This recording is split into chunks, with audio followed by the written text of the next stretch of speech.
This show is part of the Retirement Podcast Network. A friend and I were taking a walk the other day discussing how difficult it is to have really good planning meetings, whether you're single or married. And I think that's going to be an interesting thread that we pull in this month's Retirement Plan Live.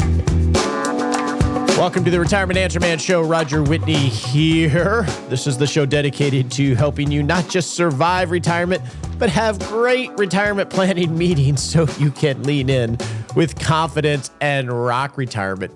It can be really hard to have a productive meeting. If you're doing a planning meeting by yourself, you're inside your own head and it's hard to have perspective. If you have a husband or a wife, it can be hard to have productive conversations for a variety of reasons. And in this month's Retirement Plan Live case study, I think we're going to see this thread. We're going to meet Mary today, where they are coming together and trying to have productive meetings later in life, and it can be just as hard for them. So I think this is going to be an interesting thread to explore this entire month. So today we're going to meet Mary and hear about her backstory, what she's excited about, what challenges she's facing in a middle-aged marriage, we'll say. And then next week, we're going to bring them both together and have a discussion around their values and joint goals. So before we meet Mary, we're going to go do some housekeeping related to some past episodes and talk about books I read in December, etc. And then we're going to have Kevin LYLES from the Rock Retirement Club, coach, and I talk about unretirement, why some people they decide to unretire. So that's the agenda for today. So let's work through this. Now, you may have noticed at the beginning of the show that we are now a proud member of the Retirement Podcast Network, and I wanted to let you know what that was. I'm a co-founder of the network, along with a number of retirement planner friends that you can find at retirementpodcastnetwork.com. Now, why did we create this? What is this project?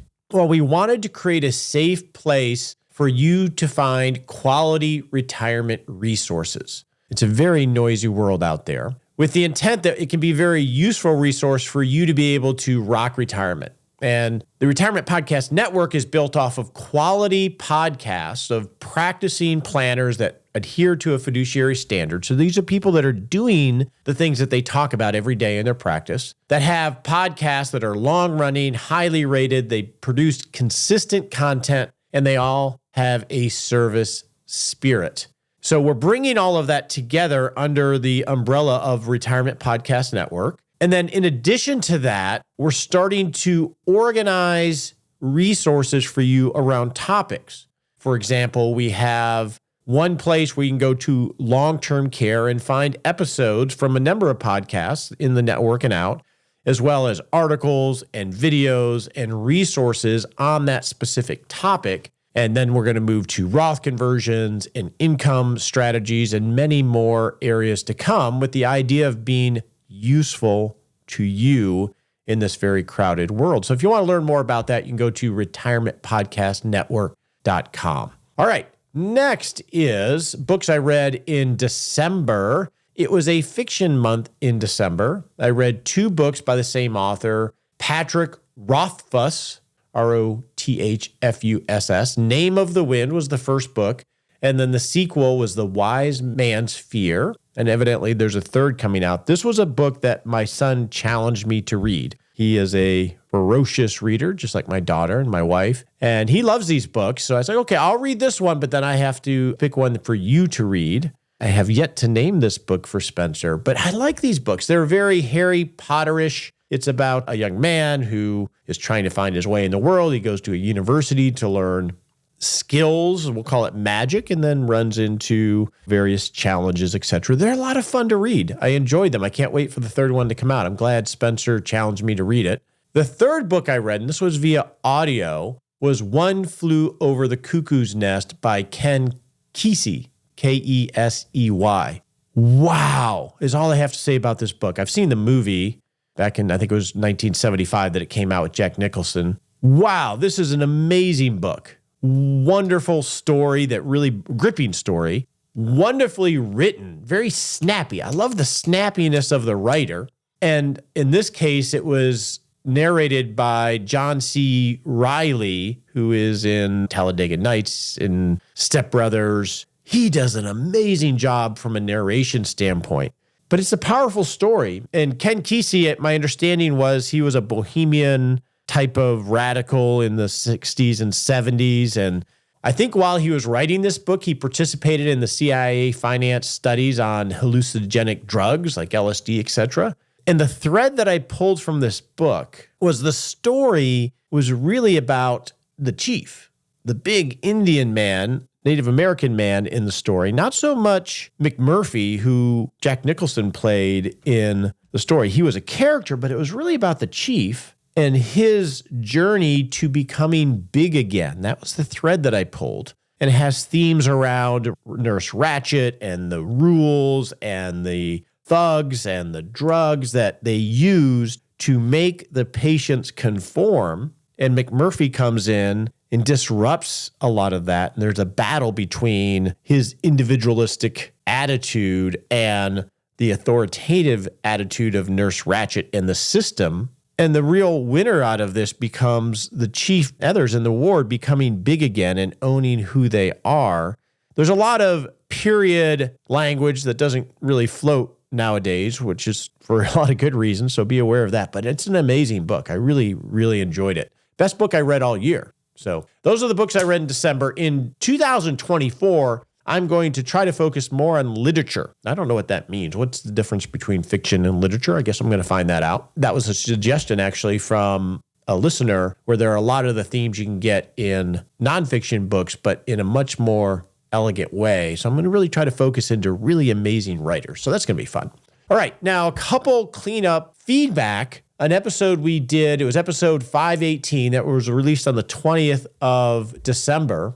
One was an error I made when talking to the listener who was deciding whether to sell their home or turn it into a rental. I had said that the capital gain exclusion on the home sale was a $125,000 for a single or $250,000 for married. It's actually double that. It's $250,000 for a single person, $500,000 for a married couple, assuming you lived in it within 2 years. So had a few listeners point that out. I want to thank you for pointing that out, and I wanted to set the record straight. I know why that happened, and we have so much going on today. I'm going to save that for another time, but it had to do with some protocols, which are very helpful, or algorithms that broke down, but wanted to make sure I corrected that. And then second, we had Rojo, who wanted some suggestions on what he should be doing differently to be able to get to a retirement date. I think it was age 60, while he's still dealing with the fact that his wife has health issues. He outlined a lot of the amazing work that he's doing, saving already. I shared my thoughts on that episode, but I also asked you to share some of your wisdom. So I thought I'd share a few pieces of wisdom that we had sent to us. Our first bit of feedback and advice came from Mark, and he said, interesting you asked for listener feedback. Can't recall being asked before. Well, we're walk with the wise, become wise, Mark.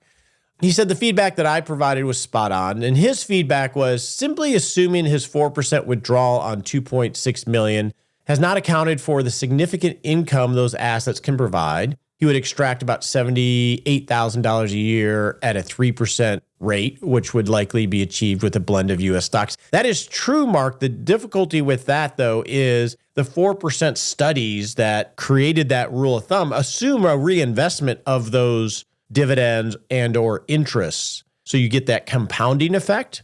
So if you start to draw that out, if you look over a long period of time, if you don't do reinvestment, the average rate of return drops pretty significantly over time. So that could be problematic, but you're right. You could create a lot of income off of a portfolio like that. And by your estimation, it would cover about 80% of his expenses, not including with Social Security, et cetera. So don't discount the fact that, hey, you might be able to generate a lot of income to cover your expenses. And you also said that it sounds like you're extremely well prepared, and turning to the family probably is the best thing to do. And essentially, don't get too caught up in the finances. Since you're doing so much more, it's easy to forget, well, hey, what's the point of all of this? Let me turn to my family a little bit. So good feedback, Mark. Brad had a couple ideas. He said, number one is to figure out what your Social Security benefit's likely to be, incorporate that income into your plan, It's likely to cover a significant portion of your projected needs, especially if you have yours and the spousal benefit.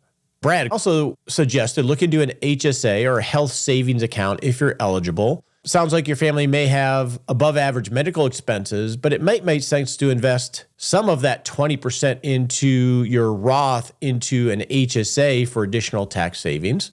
His third suggestion, Brad said, consider investing a portion of your side hustle money into an after-tax brokerage account where you can park cash in a money market for unexpected expenses. And then fourthly, try to relax and enjoy life with your family now. I know as a provider, it's easy to focus on solving the problems we anticipate around the corner, Brad says, but life is often shorter than expected and regret can be heavy. Merry Christmas, Brad says. It is a balancing act, so I think that's very wise, Brad. Thank you. Then our last comment, and this is from someone I actually know, says, he does not state the seriousness of his wife's health issues. However, if they may shorten her potential lifespan, that I would plan to do more with her and accept the fact that I might have to work a bit longer in the future. We are not guaranteed tomorrow. Working hard towards a retirement at the expense of enjoying your loved ones now may lead to future regret. That was from Brian. And I actually do have a couple more. That is a balance. We tend to think of retirement as this long, arduous trek up a mountain that we must summit before we can have the joy of completion and happiness. I think it's much healthier to, and I think this is Brian's point, much healthier to think of it as a journey that you're supposed to enjoy along the way. There is no there to get to. There is no peak. It's a journey. And that's a struggle we all have. Another suggestion is, I think this is from Kimmy. Yeah, it is from Kimmy. I know Kimmy. She's an extraordinary lady. My initial thought is, are you doing too much? You could consider living at a slower pace and working longer in a way that gives you more free time. Tomorrow isn't promised to anyone. It sounds like you are diligently planning your future, but don't miss your life today. Here are a couple levers you could consider to make your money last as long as your desires. Evaluate your lifestyle. Could you live in a less expensive area or a smaller house? Consider part-time work, and it sounds like you're doing some side hustle, which is that. And then she shared a question she often asks her clients, are you having fun? That seems to be forgotten frequently, Kimmy says. Wonderful advice, and Kimmy is a wise lady. And one last comment, just to put a cherry on top of this for Rojo and any of us that are noodling on this subject. This listener says, I have a mug that says, life is about moments, not milestones. Rojo, you are doing everything right, but are you taking enough moments? I understand the big push to get to the end goal. Great job. Now find ways to lighten up and go spend time with your family and doing something you love. My husband and I worked hard for someday. Unfortunately, and not because he was not the healthiest guy around, we never got to realize our someday dreams as he passed away just before retirement. I wish we would have spent more money doing those dreams along the way. Is there a beach you always wanted to visit? Is there a family vacation you could take before your kids get out there and have full-time partners and jobs? Take time for those dreams now. Wishing you special memories. Wonderful way, and hopefully, Rojo, you're listening to this and others that are on this journey can heed that advice. All right, one more thing, and then what we're going to do is go meet, well, actually, two more things, little announcements, and then we're going to go meet Mary. Number one is, it's 2024, and we have capacity to accept clients in our private practice at Agile Retirement Management. You can go to retireagile.com, and there's a Work With Us button if you have an interest in exploring that. Number two is make sure you go to Live with Roger and sign up for our results webinar where we're going to have Mark and Mary live on February 1st to bring all of this together to try to help them merge their finances and their vision and have better conversations around planning. You can go to livewithroger.com to register for that. With that, let's go meet Mary. So here we are with Mary. How you doing, Mary? I'm doing well, Roger. How are you doing? Good. We got to hear from Mark last week, and we're basically going to talk about the same things, but from your perspective. How's that sound? Perfect. Thank you. Perfect. One thing, I don't think I asked Mark this, but I was curious, What motivated you to volunteer for this and feel comfortable doing this? I'm just curious. I was actually Mark's suggestion. He has been a longtime follower of yours, and he came home one evening from work and said that you were going to be doing a show about a newly married couple in their later in life and that had financial differences of opinion. And Mark and I had very serious differences of opinion. We're both in our 50s, 56. And he thought it would be a really good thing, as did I, because I think we just don't necessarily agree on some of the financial things. So we thought that maybe you could help us understand our finances and understand how we can work together and help us with that. For sure. We'll do our best. That's pretty brave considering you're not familiar with me and what I do. It gives you a pretty good idea of the fact that we have some very serious differences in our finances. And so I thought, yes, we absolutely need this. We've been married for a year, a little over a year. October 8th of 2022, we got married. And really since then, we've discovered that we've had differences of opinion. So, yeah. So tell me a little bit about Mary. Yes. So I'm originally from the East Coast and moved out to the Northwest in 87. So a long time ago. I have one son and he's now in his late 20s. And I was never married before and have the support of my family, have a wonderful, wonderful family that I'm very, very close with. And I've always really handled my finances by myself. Never have had to ask to do anything at all or go on a trip or have that conversation that I think that people that are married, I'm learning, have to have when you want to purchase something or do something that's over a certain amount and things like that. But I am in the healthcare field and I've grown my career over the last started in the healthcare field when I was 18 years old and am now an executive director for a pretty big organization and have a lot of responsibilities. You've been autonomous all of your life. Yes. Okay. All my life. Okay. Even in the relationships that I was in, we never combined money. Right. Okay. And then how did you and Mark meet? We actually met online. Okay. Did you click on him? Did he click on you? I don't know how that works. That's funny that you asked because I was thinking that. I honestly don't remember. Okay. I'm positive he would have clicked on me, right? Ooh, it wasn't me clicking on him. I honestly don't remember who did what. And we went to dinner. I remember he said that you required that you have a phone conversation first. Absolutely. Okay. Absolutely. It was so odd to me because he's not very much of a phone person. Well, first of all, I'm in my pajamas most nights at 8:00. And so I thought if I'm going out on a date, it has to be somebody that I actually feel like I'm going to have a good conversation with at the least. Had a phone conversation. What was it that made you feel attracted or safe or, okay, I could go on a date with this guy?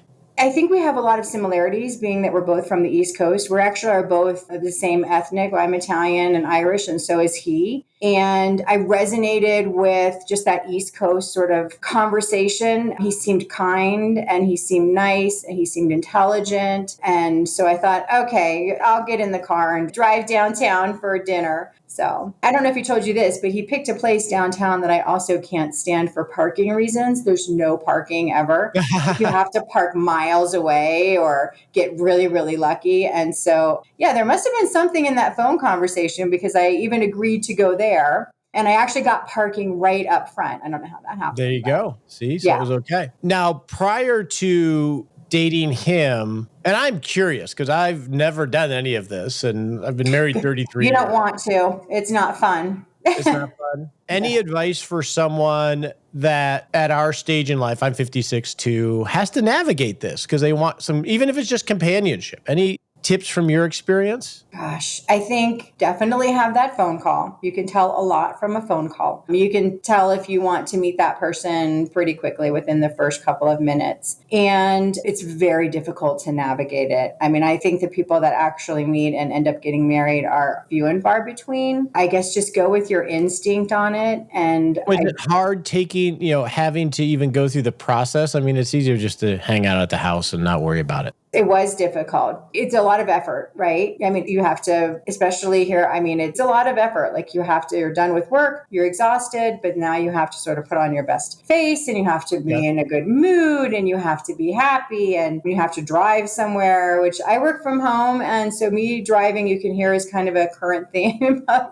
don't like to drive anywhere. And so it's a lot. If you're looking for companionship, if you're looking for a partner in life, it is one way that you can meet people. Okay.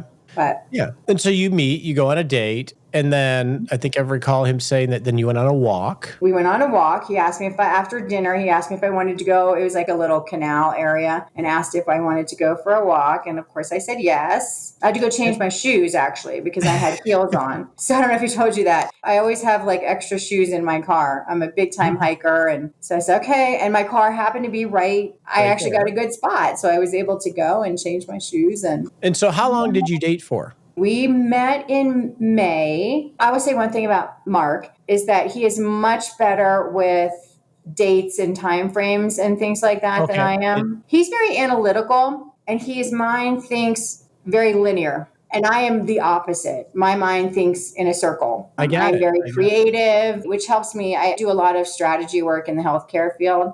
You know, I'm an Aquarian. I think we're kind of like very creative people. But we met in May and then we got married in October of 2022. Yeah. Okay.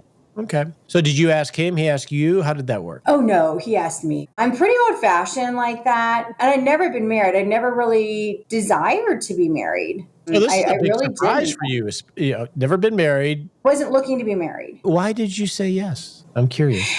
Well, that's a good question. He's a very kind person, and he was very different than anybody else that I had ever dated before. I think I am very different than anybody that he's ever dated before.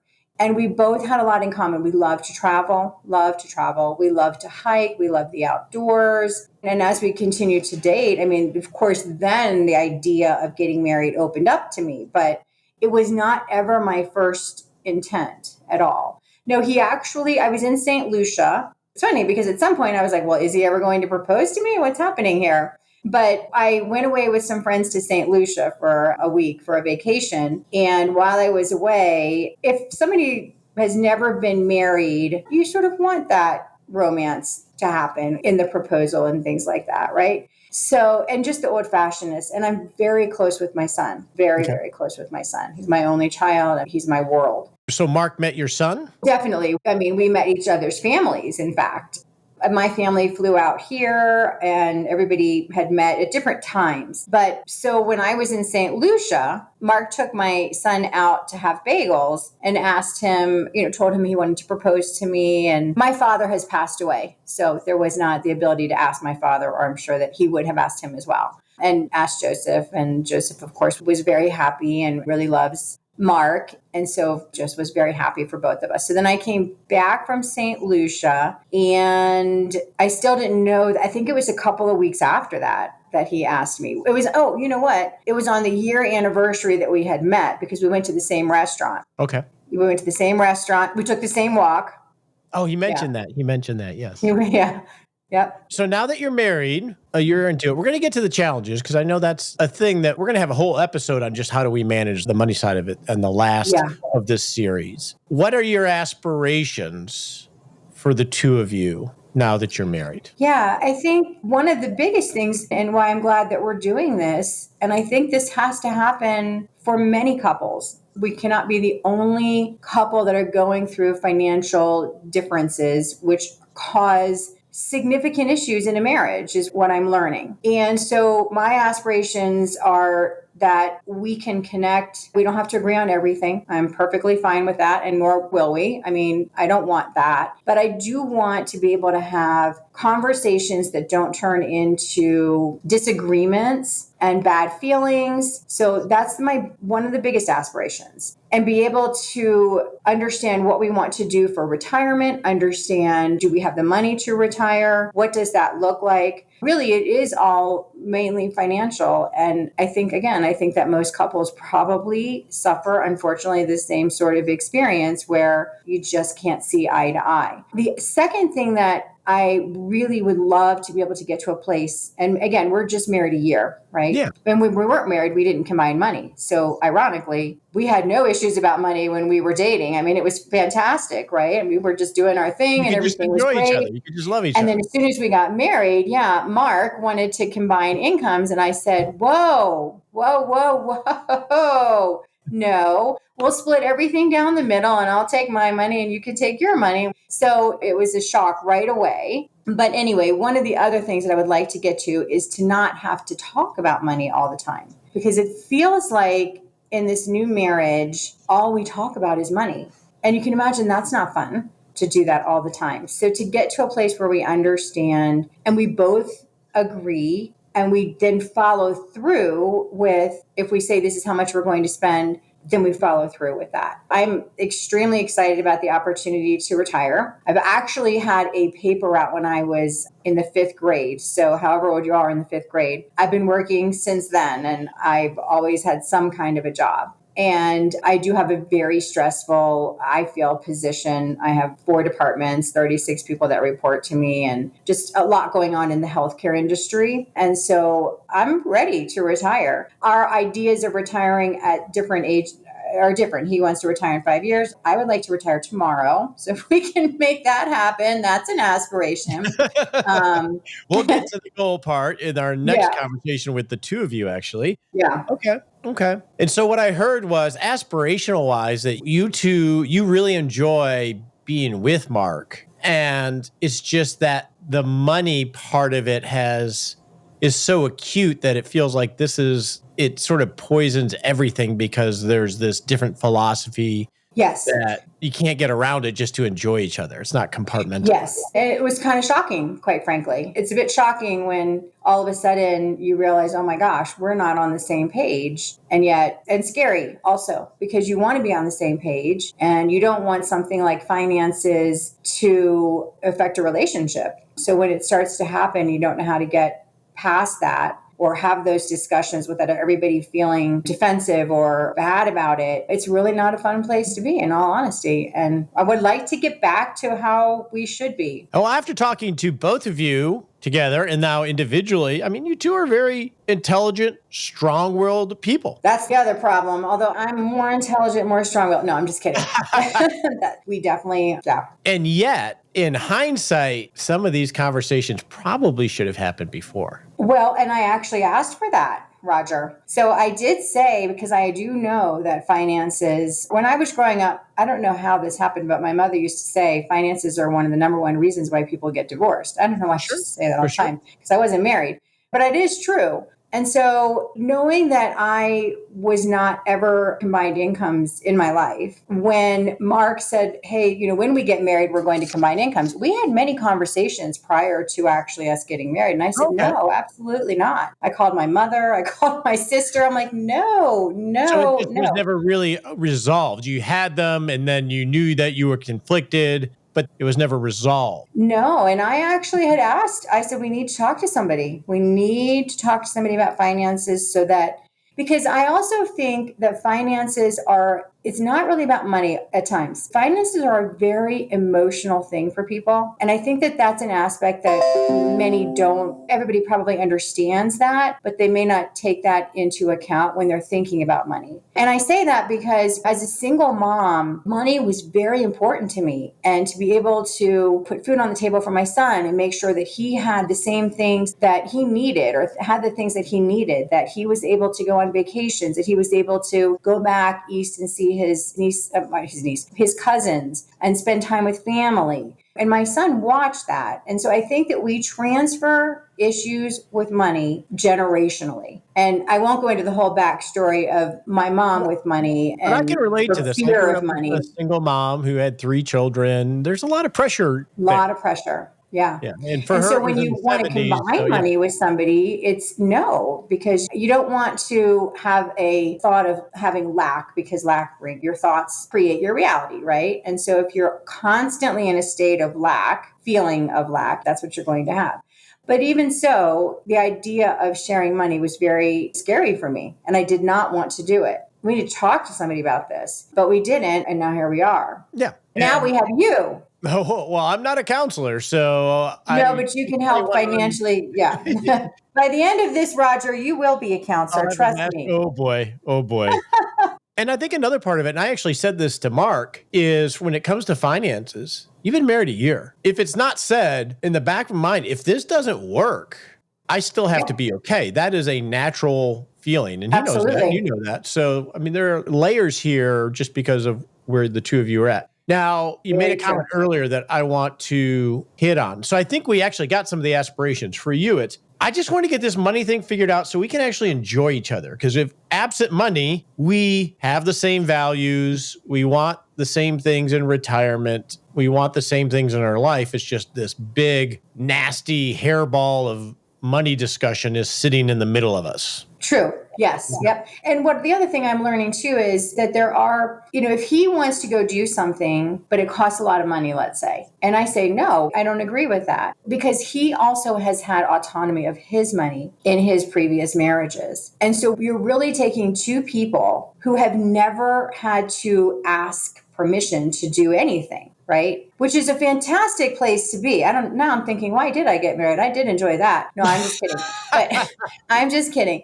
And then if he wants to do something, he's sort of used to just doing it. And so am I. And so if I say no, it's an issue for him. I mean, because we do like the same things, it's true, but not all of the same things. And so that's become an interesting dynamic as well, saying, well, it's my money. I've earned my money. For the past 40 some years, you haven't been here, and it's my money. I can take it. So there is a lot of dynamics involved. Now, I think the last challenge that we'll talk about now, and then what we're going to do going forward, Mary, is the rest of the conversations actually will be with all three of us. And we're going to talk about what our goals are for retirement. Okay, perfect. And then we're going to talk about what resources we each have for retirement, yours and his, that are separate. Yep. And then the last conversation is going to be around where are the boundaries. We're going to see if we can untangle this hairball, or at least give you a pathway to have better conversations to untangle this hairball.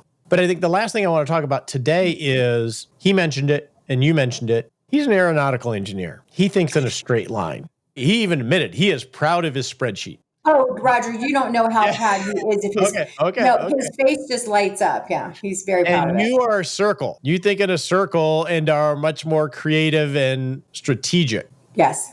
And he articulated, and you've articulated more around it, that's a challenge for both of you. Huge challenge. I can't stand. Let me tell you, when he wants to sit down and look at that spreadsheet, it's all I can do. I want to look at the spreadsheet. My mind doesn't think that way. So yeah, that's a huge challenge. So you just essentially tune out and put up. It's an art. Yeah, that's exactly right. I grab a glass of wine and I say, okay. And we open up the spreadsheet, and it's not my number. And I think, and he may have said this, he's had that spreadsheet or a form thereof for his whole life. So he's been living in that spreadsheet forever. And he looks at it every single night. Then you take me, and I am very, like I said, very creative, a spreadsheet is just, it kills my soul. And so we have to sit down together. And I don't want to insult him, because it is, I think you've seen it. It is amazing. I haven't seen it yet. Amazing. It's just, and it's not good or bad. It's just a different flavor of person. But the thing is, if you don't follow the guidelines, if you say you're going to spend this money, if you have a budget, but you don't stay in the budget, it's useless. Because we just bought a house, haven't stayed in the budget because we've needed things. So you add on top of that, then if I'm looking at it and the numbers aren't correct because we didn't spend within our limits or what have you, then it makes me dislike the spreadsheet even more. I mean, it's terrible. I feel so bad about Excel spreadsheets, but yeah. Was that something you brought in, or was it just because of all of the conversations that you've had related to this specific spreadsheet and how much he has joy in it? Did you bring this in? Brought in. Well, I mean, when I first met him, I can't remember. I mean, it wasn't on the first date, although I am surprised that he did not bring out the spreadsheet on that dinner date. But no, I'm sorry. But I can't remember when he brought out the spreadsheet. And at the time, I was impressed, because I don't make a grocery list. I literally don't make lists. And so I've never sat down and done a budget. I just know in my head what I need to do. So it was very impressive, but then it was impressive until we had to combine income. And then I became a part of a spreadsheet that I wasn't in ownership to, right? Mhm. And then it sort of felt more to me, I have this conversation, obviously he'll hear this and I'll have this conversation with him as I'm talking to you. I'm understanding a little better why I feel the way I feel about it. It's helping me to understand that. But it is his spreadsheet and it makes me start to feel like he's in control of our finances and I am not. Because I don't have a similar tool, if you will, to sit down and share with him and say, well, here's my budget and here's my idea of what our life would look like financially. And I don't have that. And I won't have that because that's just not who I am. I'm a talker, if you can't tell. And so when he's going through his spreadsheet, I don't feel a part of our finances. I feel like he's controlling our finances and I don't have a lot of say, which is not necessarily true, but that's how it makes me feel. It makes total sense to me. It makes total sense to me. And so this is a situation where you both love each other. You want the same things. There's just this one big hairball that we're going to work through, not untangling, but hopefully help giving you some perspective. Ultimately, both of you will likely have to meet in the middle in some places, right? We will. And Yeah. And I think, we definitely, at 56, if you don't know that you have to meet in the middle, well, I don't know what to say. We always have to meet everybody in the middle and where they are. I think if we can take some of the emotional pieces, and this is really, even this evening talking has helped me as I'm sharing with you our story, I'm understanding why some of the feelings I'm having. People are either in fear, they don't feel like they're in control. There's different reasons why you feel bad, right?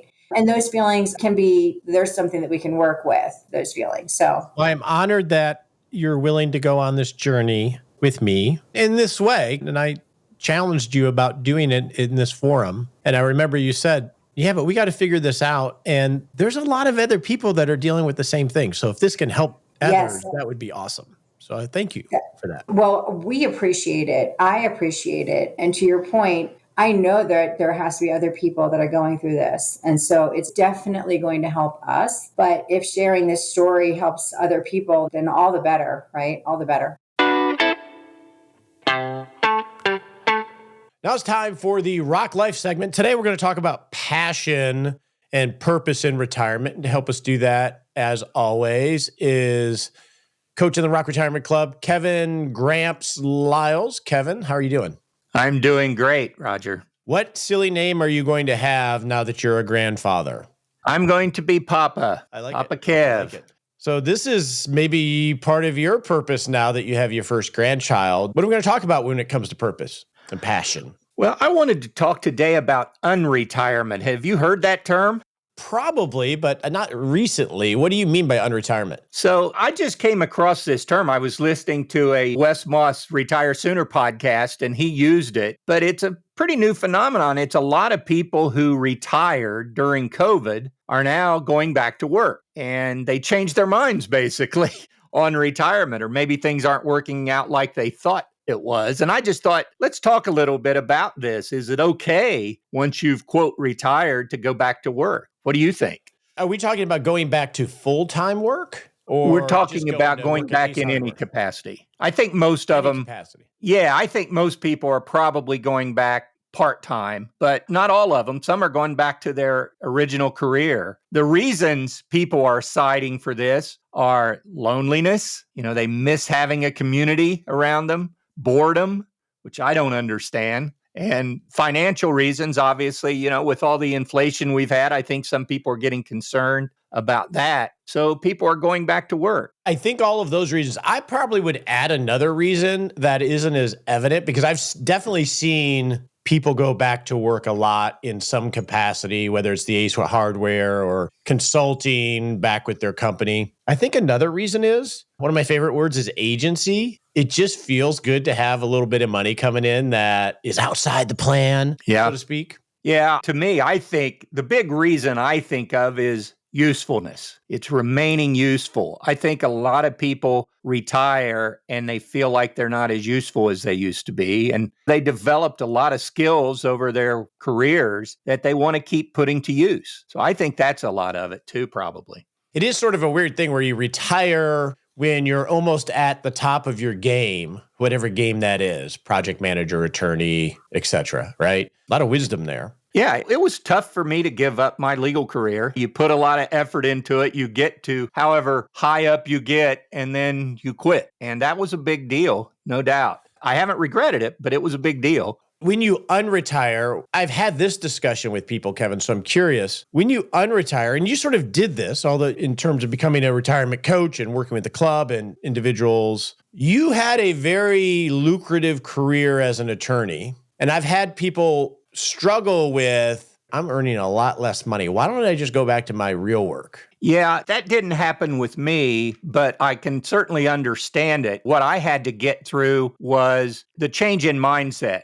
You're not doing this for the money. Now, I will tell you, Roger, I don't consider what I'm doing now to be unretired. Mentally, I'm still fully retired. I describe it as my passion project. I'm not trying to replace work. I'm just trying to do something that will allow me to give back and to help others. That's why I'm doing it. But you could quibble and say, well, you're working. That is a part-time job, if you will. I just don't consider it a job because I don't have to show up. I don't have to do anything I don't want to do. So that, for me, takes it out of the work category. That makes sense. That makes sense. This is more of David Brooks would call your second mountain, your community and your service. And so unretirement is more going back to work and having some obligations time-wise. I think so. And to me, that's the key to making unretirement work, if you will. It is, I don't like it if the reason you're going back and doing it is just because you sort of failed at your try at retirement. You didn't plan well enough. You didn't have other things you wanted to do. I like it if you're doing something you really like. Carl Richards has a thing that says, stop doing list and a keep doing list about your job. What are the things you want to keep doing? What do you stop doing? And use those lists to decide on what you're going to do next.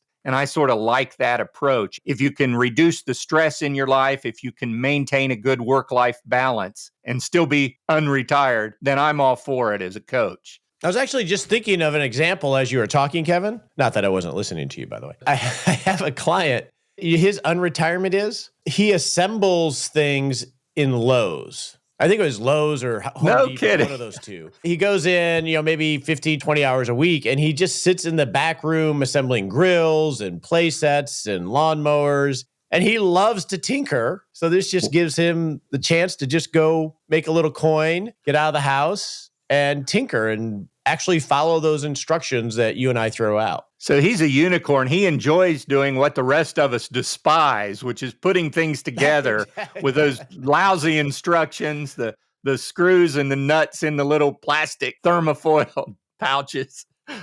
Well, I'm glad God makes those people. Right? Absolutely. So I don't have to do those things. But I guess that would be an example. I mean, I don't know what he gets paid at the home improvement store, but it serves its purpose and gives him some fun money. Exactly. The money is always nice. The community is even better from a retirement standpoint. We talked about loneliness and boredom. You won't be lonely or bored if you're working with people you enjoy being with every day. So I think that's the key, is figure out, why are you doing it? Is it identity? You've lost your identity once you stopped work. You're lonely, you're bored. Figure out what you're doing and then figure out how to fill that void. Then I'm all for it. So here's a question when it comes to unretirement, because it could get you moving forward again. Let's say you've retired and you haven't really figured out what you're going to do with your day, whether it's hobby-wise or life-wise. When should you decide, maybe I should explore something like this, or should I just go try to figure this out? Because sometimes it could just be a safety valve that gets you out of. When should you decide,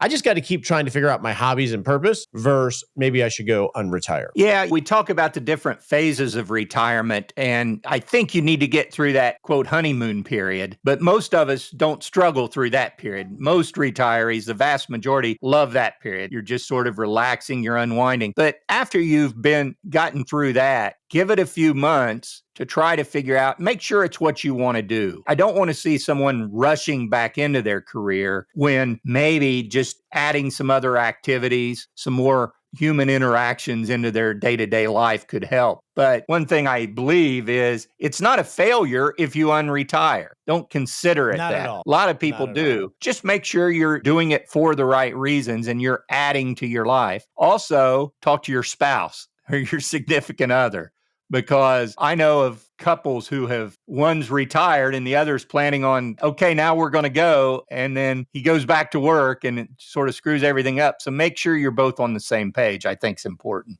Yeah. It's a balance, isn't it? It's sort of like if you're trying to dip your toe into the lake or the ocean, you run out and you're like, oh, it's cold, and you run back, right? And running back is essentially going back to what is safe, which is the shore or your work, because you're comfortable there. And there's a balance of, should I just keep running into the ocean, or when do I need to have a raft to sort of find that balance? Yeah, and hopefully it's a better work-life balance than you had during your primary career. I think going back full-time, and where I know people who have done it that get themselves into trouble, is starting a new business, because people just tend to throw themselves 100% into a new business. And then they're just as stressed out as they were before. They're probably not making much money if it's a startup, and it just becomes frustrating. So make sure you go into it with the right expectations about how much time you're going to devote to it. Yeah, starting a business is a whole nother discussion, an important one, because that's definitely an aspiration for some. All right, Kevin, thanks for one more thing on the financial. We talked about financial. If you've started collecting Social Security and you're younger than full retirement age, which for most of us now is 67, then you probably want to pause the Social Security, because you'll have the offset with the retirement earnings test anyway and lose, one for every $2? Just go ahead and delay your Social Security, put it on pause and let it keep building. That's just a financial tip if you do decide to go back to work. A lot of people jump in and then they realize, well, they just reduced my Social Security benefit. Why did I do it? Yeah, what's the benefit of that? Good point. All right, Kevin, thanks, and we'll see you next time. On your marks, get set.